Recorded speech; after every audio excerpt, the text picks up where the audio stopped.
Canada is an opening and welcoming.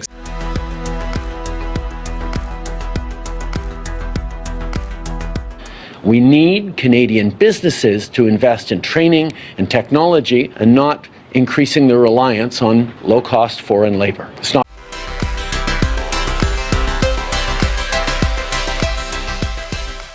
why Canada is quietly reversing its immigration policy.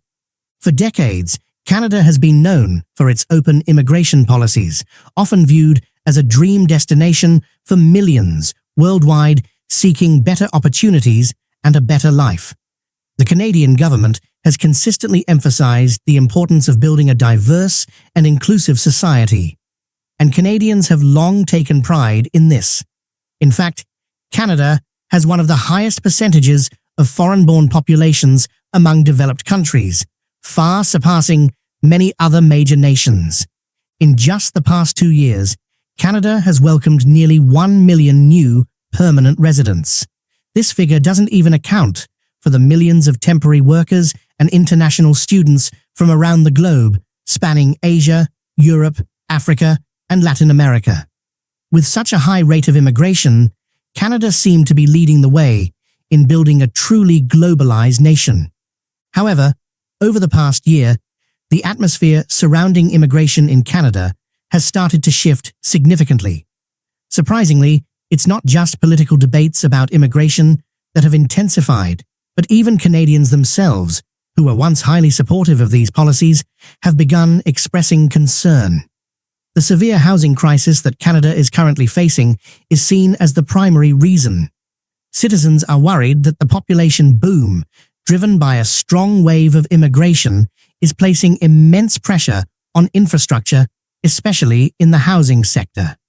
The majority of Canadians now believe that the country is accepting too many immigrants, and the housing shortage, coupled with rising living costs, has caused their attitudes to shift dramatically. Concerns about immigrants competing for housing and driving up rent prices have led many to feel that the government needs to reconsider its immigration policies. To respond to this shift in voter sentiment, Canadian Prime Minister Justin Trudeau, who once stood as a symbol of open and inclusive immigration policies, has recently faced a tough decision. Once a fervent supporter of liberal immigration, Trudeau is now implementing measures to tighten immigration controls in an effort to appease voters and prevent his approval ratings from falling further. Notably, these recent actions go beyond temporary policies, signaling a broader strategic shift in Canada's approach to immigration, with several reforms promised to be unveiled this fall. Is this a genuine policy shift, or merely a political move to maintain his position in the upcoming election? In this video, we will analyze whether these new measures will be enough to keep Trudeau in power, or if this is just a temporary fix in a highly challenging situation. Hint: it's probably not. Looking back at Trudeau's time in power, particularly during his first 9 years, we can see that he has always maintained a strong pro-immigration stance. His government set ambitious goals for increasing the number of new citizens, making Canada one of the most welcoming countries in the world. A prime example was in 2015, shortly after being elected, when Trudeau made international headlines by welcoming Syrian refugees at Toronto's airport. His image, offering winter coats to them while declaring emotionally, "You are home," went viral, becoming a symbol of a compassionate and inclusive Canada.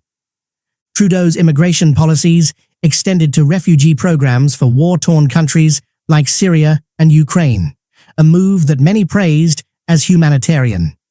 However, these ambitious efforts have begun to face backlash as the housing crisis in Canada worsens. For many citizens, the rapid growth in the immigrant population is no longer a source of national pride, but an increasingly concerning burden. To be fair, for much of Trudeau's tenure, the open immigration policy brought clear benefits.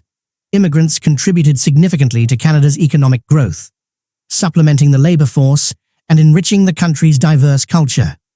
Surveys at the time showed that about 23% of Canadians were satisfied with the immigration levels, reflecting broad support for the policy. However, in recent years, Canada has seen a significant shift in its immigration structure, with a sharp increase in immigration rates. This surge can be attributed to Trudeau's new ambitious targets. The Prime Minister set a goal of accepting around 500,000 permanent residents annually, with approximately 470,000 admitted in 2023, the highest number in Canada's history. While this is a notable achievement, it's also the primary cause of the current concerns over infrastructure capacity, particularly housing and public services. Another factor contributing to the sudden surge is the expansion of temporary immigration programs. Following the COVID-19 pandemic, in 2022, Canada introduced a temporary foreign worker visa program to address labor shortages in certain industries, especially low-wage jobs like agriculture and caregiving. Initially, Canadian employers were allowed to hire up to 20% of their workforce through this program. However, in a short time, the number of temporary workers has skyrocketed, with over 3 million currently working in Canada on temporary visas. This policy has sparked controversy, as more and more citizens and economists express concerns about its impact on the domestic labour market and the economy.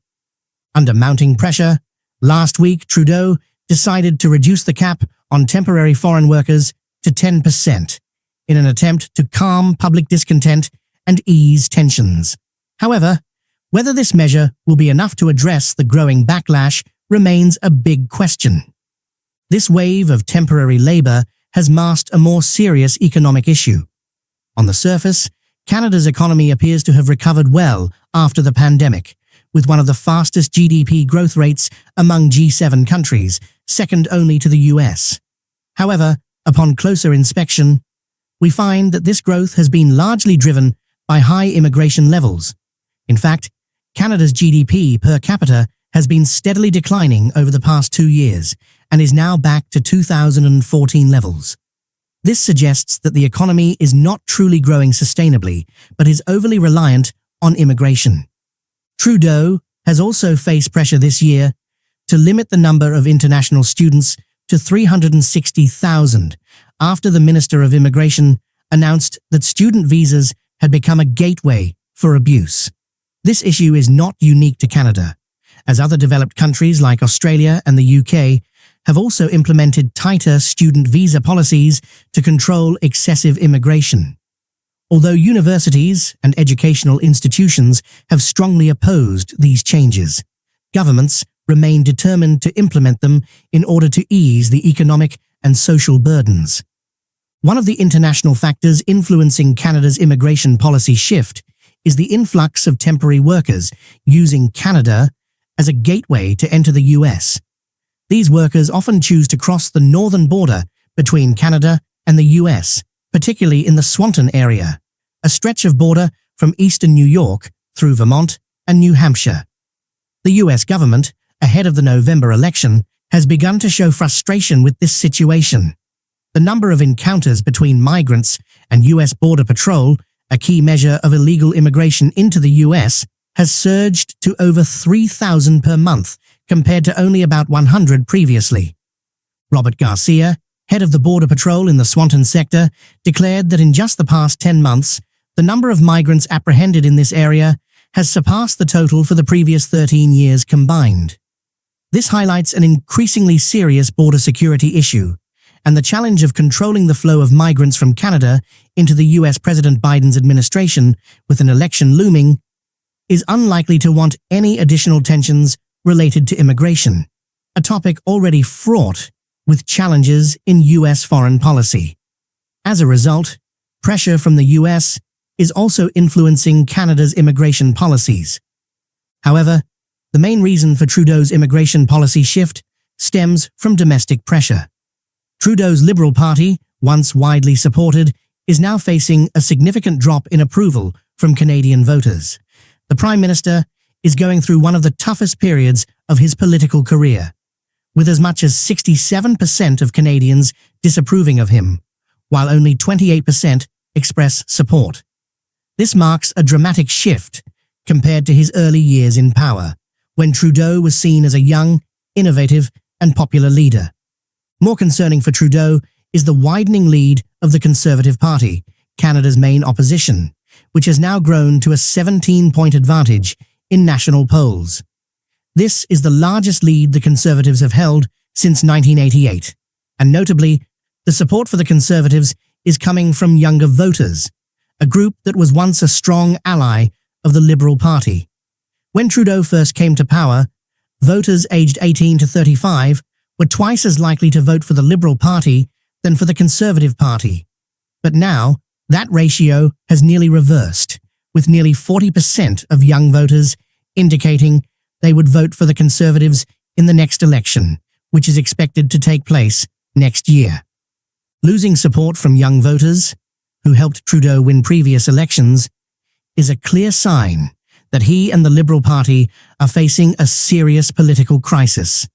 In this context, Trudeau's attempt to adjust immigration policies and ease pressure on the labour market and housing sector may be seen as an effort to regain voter trust, but whether this will be enough to turn the tide remains a big question. The alarming drop in support for Trudeau may be due to a variety of reasons, but one key factor is that many Canadians are growing wary of his liberal immigration policies. While Canada is known for being friendly and open to immigrants, the reality is that some citizens are becoming increasingly concerned about the negative impacts of high immigration levels. One of the biggest concerns is the labour market. High immigration levels, many argue, have loosened the labour market, suppressed wage growth, and driven the unemployment rate to its highest level in 2 years, now above 6%. For an economy that relies on a stable workforce, this is not a promising sign. Additionally, the housing crisis, one of the worst in the world today, has been exacerbated by high immigration levels. To put things in perspective, the average house price in Canada has skyrocketed from about CAD $250,000 in 2005 to around CAD $750,000 today. More notably, the ratio of average house price to average income has surged from 3 times in the 1990s to nearly 6 times today, and even higher in major cities like Vancouver, 12 times, and Toronto, 10 times. Canada's Conservative leader, Pierre Poilievre, has not hesitated to criticize Trudeau's immigration policies, directly linking them to the housing and labour market crises. Poilievre has pledged to adjust the number of immigrants based on the number of new homes built each year, a policy that seems reasonable given that Canada's housing construction rate is currently only 250,000 new homes per year, which is considered too low to address the current crisis. In effect, this would mean a significant reduction in the number of immigrants if Poilievre were to come to power. Last month, Poilievre declared that Trudeau's government had destroyed Canada's immigration system, calling for a slowdown in population growth to protect Canadian workers and stabilize the housing market. Surprisingly, this stance seems to resonate with many Canadians, as polls indicate that nearly half the population now believes Canada is accepting too many immigrants, a nearly 2-fold increase compared to just a year ago, when that figure was around 25%. The question remains, will this policy shift be enough to help Trudeau retain power in the upcoming election? Probably not. As we have seen in other countries, when centre-left or left-leaning parties like Germany's SPD try to pivot rightward on issues like immigration, these efforts usually only succeed if undertaken early and decisively. Otherwise, such changes risk being seen as unprincipled and inauthentic, even as a desperate political move to hold on to power.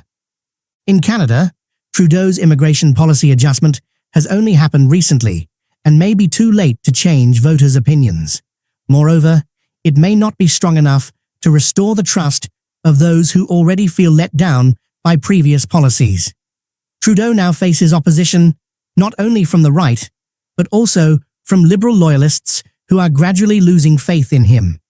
Interestingly, the political crisis in Canada is unfolding parallel to the turbulence happening just south of the border in the US. In recent months, the US presidential race has witnessed several surprising events, from Biden grappling with ongoing controversies to odd moments during debates and bizarre scandals. This raises questions about the role Gen Z will play in shaping the next election outcome and the growing importance of social media in political campaigning. While the dynamics in the US may seem different, it's undeniable that the political landscapes of both countries are being dominated by debates over immigration, the economy, and voter dissatisfaction. For Trudeau, like Biden, the biggest challenge is not just addressing current issues, but also regaining voter trust amid rising political and social instability. Overall, the shift in Canada's immigration policy under Trudeau is a clear sign that both domestic and international pressures are forcing him to recalibrate his stance.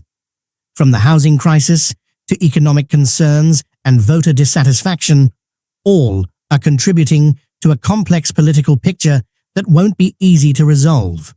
But will these changes truly help Trudeau in the upcoming election? As we've analysed, probably not. Policy adjustments that come too late may make him appear as a leader who has lost his way, chasing after public opinion rather than leading it. The strong competition from the Conservative Party, especially with the rise of Pierre Poilievre, has put Trudeau and the Liberals in a more difficult position than ever. In this volatile political climate, the future of Canada's immigration policy remains full of open questions. Will Trudeau be able to regain voter confidence, or will he make way for a new government with a different vision on immigration? This will soon be answered in the next election. Thank you for watching. Don't forget to hit like and subscribe so you don't miss any of our content. See you in the next video.